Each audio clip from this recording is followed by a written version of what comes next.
Plus de 2 millions de Françaises sont des mamans solo, des mères qui ont souvent tout géré seules dès la grossesse. Dans Ex Utero, le podcast, signé L'Essentiel par Massif, la parole est donnée à des femmes qui nous racontent comment elles ont vécu ces 9 mois. Margot savait qu'en ayant un bébé toute seule, elle devrait prendre toutes les décisions et n'aurait personne avec qui partager les moments du quotidien.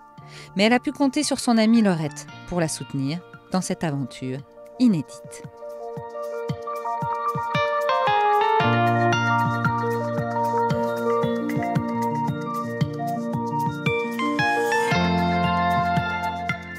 Je pense que j'ai toujours eu envie d'avoir des enfants. Je viens d'une famille nombreuse, on est 4 dans ma famille. Je pense que j'avais le prénom de mes enfants à 8 ans, parce que je savais déjà que je voulais un garçon qui s'appelait Oscar et une petite fille qui s'appelait Éléonore. J'ai des parents qui sont toujours très amoureux, qui sont toujours ensemble, après je ne sais plus combien d'années de mariage, donc un schéma de couple assez classique, de famille assez classique. Après, dans ma vie d'adolescente et même plutôt dans ma vie d'étudiante, ce n'était pas une priorité. Au cours de la fac, je disais même...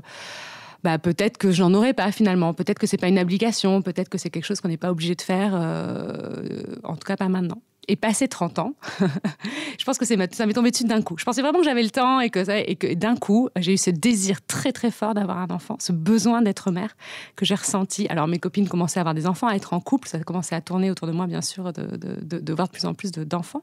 Et d'un coup, ça m'est tombé dessus et ce désir d'être mère, mais je pense que c'était animal en fait. C'était vraiment quelque chose de très fort et il fallait que je sois mère. J'étais faite sur cette terre pour être mère. Il n'y avait pas d'homme, il n'y avait pas de relation long terme. Pas plus que ça en fait, où je ne sentais pas vraiment faire ma vie avec eux. Et le temps passait, mes copines en étaient à leur 2e ou 3e enfant et je sentais de plus en plus ce poids de ne pas avoir d'enfant. Et puis j'ai rencontré ce dernier mec à la soirée de Nouvel An, on est sortis ensemble et on a fait 2-3 dates. Je me suis dit, tu vois, peut-être que tu pourrais, pour faire un enfant, te mettre avec lui. Et là, non, stop, là, c'est pas ça en fait. Si tu veux un enfant, tu fais un enfant, mais tu prends pas un mec parce que tu as envie d'un enfant. Ça marchera pas, ni pour l'enfant, ni pour le mec, ni pour toi, pour personne en fait. À ce moment-là, j'ai décidé de faire un enfant toute seule. Alors, enceinte toute seule, c'est sûr que c'est pas évident. J'ai détesté être enceinte. Je trouve que j'étais pas bien dans mon corps, j'étais pas à l'aise, je me sentais vraiment pas bien, c'est pas confortable, J'étais bien sûr enchantée d'atteindre cet enfant, hein, je n'attendais que ça, mais j'étais mal dans mon corps. J'attendais qu'une hâte, c'était qu'il sorte. Je me suis retrouvée assise dans un train. Je me dis, mais merde, mais qu'est-ce que t'as fait? Mais qu'est-ce que t'as fait? Un énorme coup de flip. En disant, mais tu te rends compte, ta vie va être complètement changée, comment tu vas gérer le truc, est-ce que tu vas en être capable? Voilà. Et vraiment, ce coup de flip-là. Ça n'a pas duré longtemps, parce qu'après, je pense que je me suis remise dans vraiment le quotidien et au jour le jour. Mais j'ai eu ce coup de flip, en me disant, mais qu'est-ce que tu as fait? Alors là, c'est super d'avoir aussi un réseau de copines, parce que les moindres questions, le moindre truc, tout de suite, on a des réponses de copines qui ont déjà eu des enfants bien avant, qui savent ce que c'est, qui savent tout ça. Dans les parties solo, ce qui a été un peu compliqué, c'était l'annonce au boulot. Parce que pour moi, c'était important de le dire, non seulement que j'étais enceinte, mais que j'allais avoir un bébé toute seule. Parce que ça allait forcément avoir des conséquences sur ma vie professionnelle. C'est-à-dire qu'on ne gère pas la même chose, on ne gère pas le quotidien pareil quand on est toute seule après. Qu'il n'y aurait personne, s'il y avait une urgence, c'était moi en fait. Tu ne peux pas demander à quelqu'un... Non, c'était forcément moi. J'avais quand même mes parents qui sont à côté de moi, qui pouvaient aider au moindre souci. Avant de tomber enceinte, je leur ai dit, mais écoutez, si par exemple un jour il m'arrive un truc, il va falloir que quelqu'un s'occupe de cet enfant. Et il faudra que ce soit vous, parce que vous serez ses grands-parents, donc même légalement, est-ce que vous êtes OK? Parce que je vous embarque dans ce truc, en fait. Je vous embarque aussi, il n'y a personne d'autre que vous après moi, quoi. Et oui, ils ont tout de suite, mais bien sûr, évidemment, on sera là, on en prendra en charge, il n'y a pas de problème. Alors, dans les grands moments de la grossesse, il y avait effectivement les échos. Alors, j'ai fait ça d'une manière très pratico-pratique, logistique, j'organise. C'était entre 2 rendez-vous de boulot, je prends le rendez-vous, il est calé, j'y vais. La première écho, oui, j'étais toute seule. Et en fait, j'étais juste tellement soulagée que tout aille bien. Je me souviens, elle a compté ses doigts et elle a mis du temps. 1, 2, 3, 4, 5, 6, 7, 8... Et là, elle a retourné le gamin dans tous les sens. Et je me souviens de ce moment, et donc je commençais à paniquer. Et au final, elle a trouvé les 10 doigts, les 10 orteils, tout allait bien, tout était parfait. Et en fait, j'étais tellement soulagée. Encore une fois, je pense que j'étais tellement dans ce miracle, dans le fait que ça soit extraordinaire, que je vivais l'instant présent, sans me dire, il me manque quelque chose. Et si j'avais fait les deux, si j'avais fait, tu vois, une grossesse avec un papa, une grossesse sans papa, je pourrais comparer. Là, non. Là, j'étais forcément toute seule à gérer le truc. Donc... Tu le fais, tout ce qu'il y a à faire, tu le fais en fait. Il y a pas de, tu te poses pas trop la question. Mais je pense que dans cette phase grossesse, Alors, il y a tout l'aspect logistique dont on peut parler, puisque j'avais décidé d'acheter un appartement, de devenir propriétaire, du coup, j'ai eu les clés normalement 2 mois avant d'accoucher, 1 mois de travaux, tout était bien calé. Finalement, j'ai dû accoucher 1 mois avant. Mais bon, voilà, ça, c'était... Donc ça, la partie logistique, effectivement, où là, j'ai dû faire appel à mes parents pour venir m'aider pour déménager parce que j'étais encore à l'hôpital, à la maternité à ce moment-là, au moment où les travaux étaient finis et le camion de déménagement devait arriver, quoi. Bon, alors, il y a des choses très pratiques, hein. C'est que du coup, on peut quand même se laisser aller complètement. On n'a pas d'effort à faire. Non, mais c'est vrai qu'il faut le dire, il y a un point positif, et c'est aussi très vrai après l'accouchement, c'est que on n'a pas d'effort à faire pour l'autre. Ce qui fait que si on veut se coucher à 21h, on peut se coucher à 21h en mangeant une soupe parce que je ne pourrais rien avaler en plus. Donc voilà. Donc c'est vraiment quelque chose de positif et il faut savoir tirer le positif. C'est que moi, voilà, on n'a pas d'effort à faire pour personne. Ce qui manque, et même après, une fois qu'on est mère, une fois qu'on a accouché, c'est le partage de ce truc extraordinaire. C'est-à-dire que la première fois qu'on le sent bouger, on n'a qu'une envie, c'est de le raconter. On a envie de partager ces moments-là. Voilà, il manque quelque chose. Il manque ce partage avec quelqu'un. Et pourtant, j'ai eu là aussi la chance d'avoir une amie très proche qui est venue m'accompagner à la maternité. La personne qui m'a conseillé, qui m'a donné les tuyaux, qui, à chaque fois que je me disais « Attends, c'est pas normal, qu'est-ce qui se passe ?» était là depuis le début. Ouais. En fait, j'ai tout de suite pensé à Laurette pour m'accompagner à l'accouchement. Moi, ça me paraissait une évidence. Je pense que je suis très proche de ma mère, mais on a une relation mère-fille. Pour moi, c'était différent. Déjà parce qu'elle avait accouché de moi. Et donc, du coup, ça m'aurait fait bizarre qu'elle me parle de cette expérience-là quand moi, j'ai accouché de mon fils. J'avais besoin plutôt de quelqu'un qui avait vécu la même chose. Et puis, en plus, elle a accouché quand même il y a 20 ans. Voilà, je savais que Laurette avait fait plein de types d'accouchements puisqu'elle a eu une césarienne et des accouchements en voix basse. Moi, j'avais besoin d'avoir toutes les infos sur tout ce qui pouvait, comme le pire comme le meilleur de la grossesse, en fait. J'ai vraiment besoin d'être au courant. Je préfère avoir un maximum de renseignements. Ma mère, elle était enceinte, elle a eu 3 enfants entre 20 et 25 ans. Et alors moi déjà, j'en avais 35, donc il y avait aussi un écart d'âge quand même. Et elle était toujours étonnée de voir à quel point j'étais renseignée, de voir à quel point j'avais de l'information. Mais c'était dingue, tu t'imagines toujours le pire. Et en fait, moi, j'avais besoin de ce côté-là, ça me rassurait de tout savoir. Peut-être parce que je pouvais pas en discuter avec un papa. Peut-être que c'est aussi ma façon d'être, voilà, d'avoir toujours les faits, d'envisager le pire pour que le meilleur arrive. Enfin voilà, c'était vraiment. Et c'est vrai que du coup, Laurette, elle est un peu comme moi là-dessus. On va chercher l'info, même ce qui peut faire peur. Moi, pour le coup, j'étais vraiment dans le quotidien et du coup dans mon petit monde. Mais c'est peut-être aussi justement le contre-coup d'être seule, c'est que peut-être que si on avait été à 2, je me serais toujours plus projetée sur l'avenir, sur ce que j'imaginais à 5 ans, à 10 ans. Alors que là, c'est vrai que j'étais très centrée sur ce qui se passait à ce moment-là, quoi. Par exemple, le volet administratif, où là, quand il y a la déclaration ou des choses à faire, alors moi, je traçais des grands traits. Je me suis posé la question, je fais qu'est-ce que je fais? Non, il n'y en a pas, aucun. Voilà, j'ai mis des traits. Et le papa, il est où quand on va à des préparations d'accouchement, quand on... Et donc là, il faut toujours dire, ah bah non, il n'y en a pas. Et c'est vrai que c'est un peu cette répétition qui est pesante, en fait, qui peut être un peu lourde, quoi, de devoir toujours se justifier quelque part. Parce que forcément, quand on est enceinte, tout le monde s'attend à ce qu'il y ait un papa derrière. Et c'est là qu'on peut dire que la société n'est pas prête, parce que non seulement ils s'attendent à un papa, mais à quelqu'un, mais en plus à un papa. Donc je pense qu'ils ne sont pas prêts pour les mamans solo, mais d'autres types de mamans aussi. Je pense que c'est vraiment, on s'attend encore à un couple homme-femme partout, quoi. C'est pesant de se sentir pas dans le moule, quoi. Pas dans le truc idéal que tout le monde attend. Quand on est maman solo, une des grandes questions, c'est qu'est-ce qu'on va dire à cet enfant? Et non seulement on se la pose, mais en plus tout notre entourage nous la pose. Qu'est-ce que je vais pouvoir lui dire? Comment on va lui expliquer? Tout ça. Et ce qui comptait le plus que tout, c'était d'expliquer à cet enfant et expliquer à mon entourage que je l'avais tellement désiré qu'il aurait l'amour nécessaire qu'on peut lui apporter. En fait, c'était vraiment voilà, et c'est ce que je lui dirais aussi une fois qu'il serait né, c'était t'as vraiment été désiré, j'ai vraiment eu envie de toi, j'ai vraiment envie de ce bébé, c'est toi qui es venu et c'est ça qui compte et c'est ça qui est important.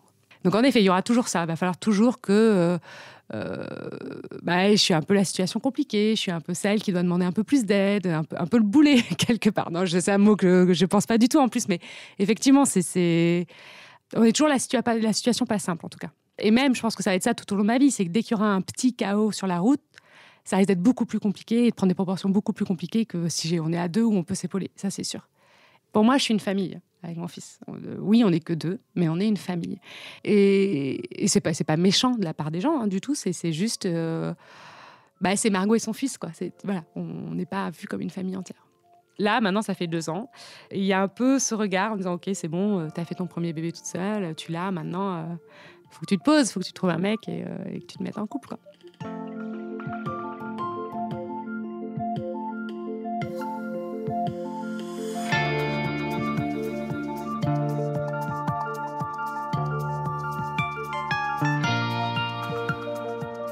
En vrai, j'étais hyper triste pour Margot depuis plusieurs années maintenant.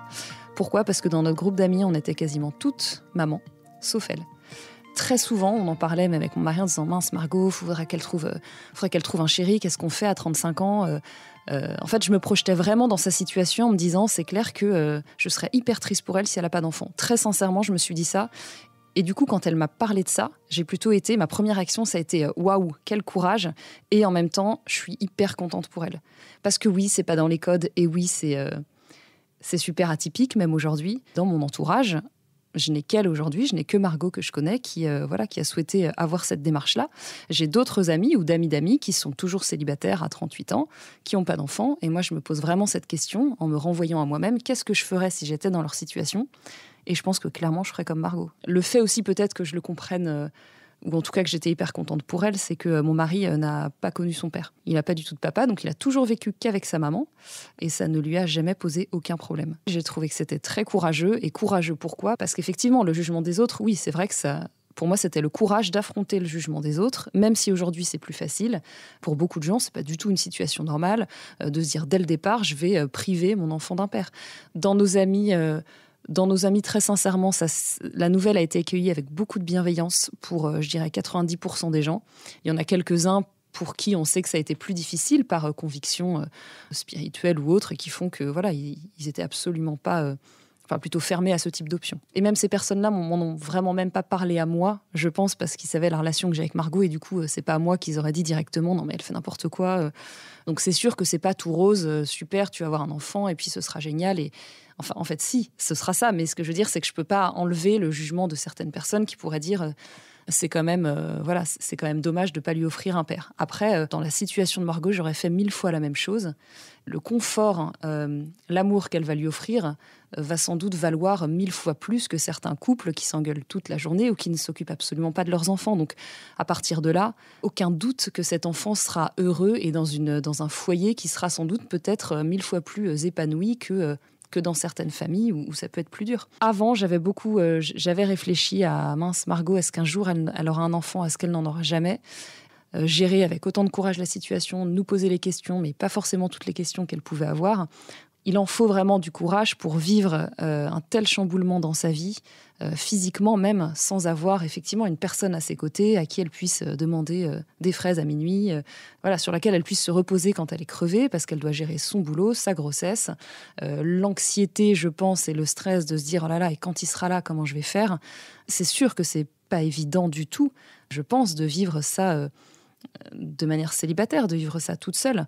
Et d'avoir vu Margot dans cette démarche, ça m'a beaucoup questionnée, ça m'a beaucoup permis de me renseigner aussi, et la société n'est clairement pas faite pour ce type de parents solo aujourd'hui. On a beau connaître des gens, on n'est jamais à leur place, on n'est jamais dans le quotidien, dans la difficulté de devoir subir en fait de front tout ça. Nous, on voit le côté plutôt sympa de « Ah bah super, t'as eu ton bébé, génial.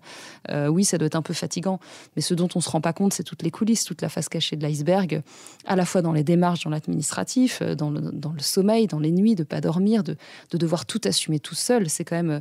T'as le droit de dire que t'en as marre. T'as le droit à un moment de vouloir nous filer ton fils un week-end pour juste profiter de toi. Parce qu'elle a plus de moments pour elle. Elle a vraiment que des moments pour son fils. Et du coup, c'est ce sacrifice et ce don de soi qui est hyper impressionnant dans son quotidien. Toute la grossesse, on l'a bien sûr accompagnée.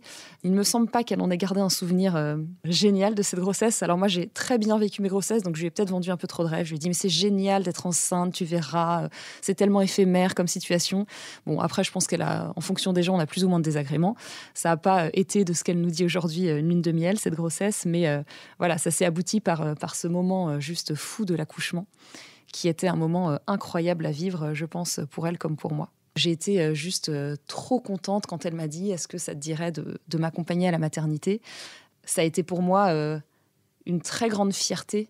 C'était assez évident pour moi de devoir l'accompagner. Et c'est pas le bon mot, c'est pas devoir, de l'accompagner, parce que ça nous a toutes fait super plaisir de l'accompagner pendant tous ces moments-là, d'être avec elle et de continuer de l'être aujourd'hui. De voir vivre, de voir grandir son fils, de le voir jouer avec nos enfants et tous d'être une grande tribu, de pouvoir partir en vacances ensemble et de se dire super, on a tous des enfants, on est dans les mêmes codes et ça aide à... ça ouvre à plein de perspectives.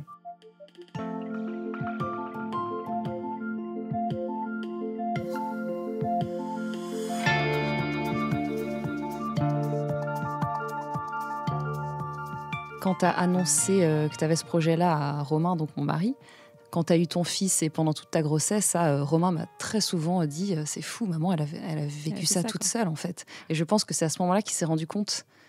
À ce moment-là, et quand il a eu ses propres enfants, qu'il s'est rendu compte du sacrifice, de l'engagement que c'est d'être mère célibataire, en fait, ce que ça impliquait. J'admire encore plus justement ta belle-mère, Laurette, parce que c'est quelque chose, il y a 40 ans, cet élan autour de moi, de tous mes amis et tout ça qui suivent, je ne l'aurais pas eu à ce point, quoi.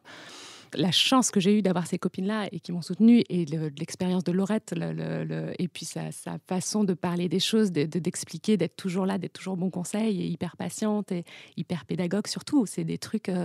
moi, je me sens vraiment privilégiée d'avoir ces amitiés-là. C'est un truc... ce projet n'aurait pas du tout été le même si je n'avais pas eu ça, en fait.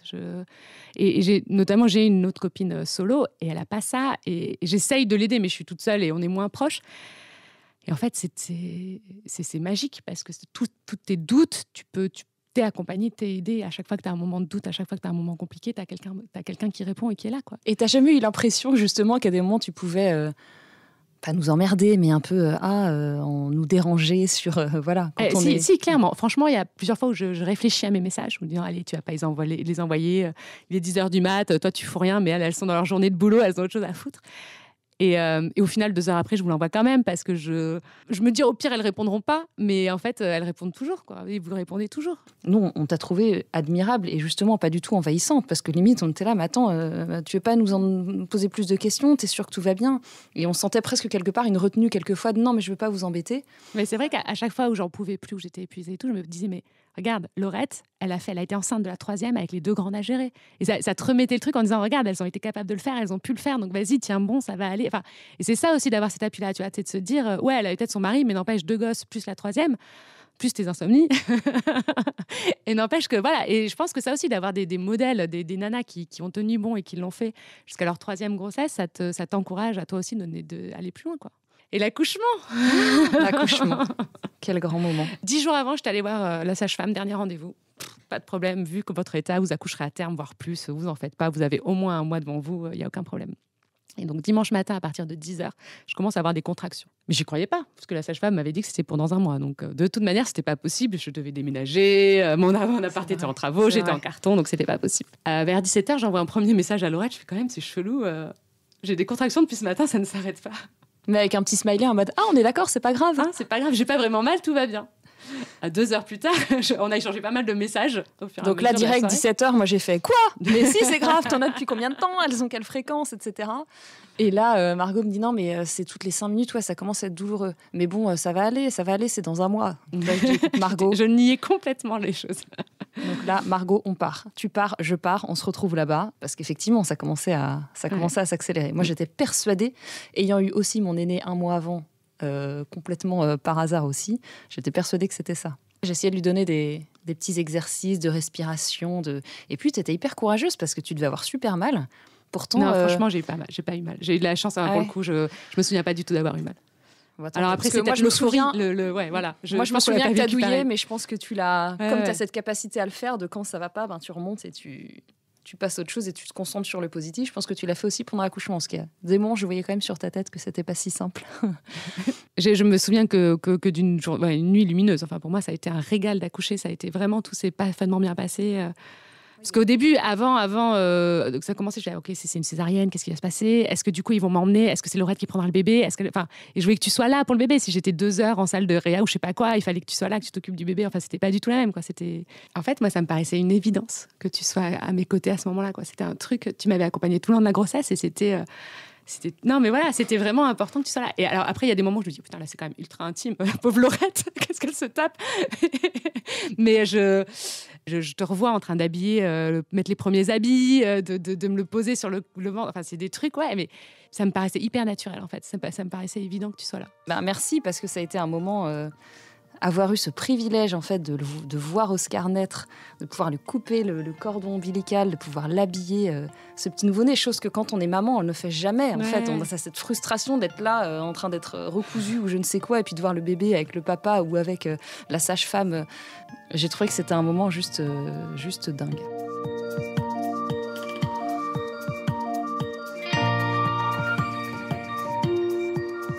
Retrouvez tous les épisodes d'Ex-Utéro sur toutes les plateformes d'écoute de podcast et sur le site l'essentiel en un seul mot.massif.fr.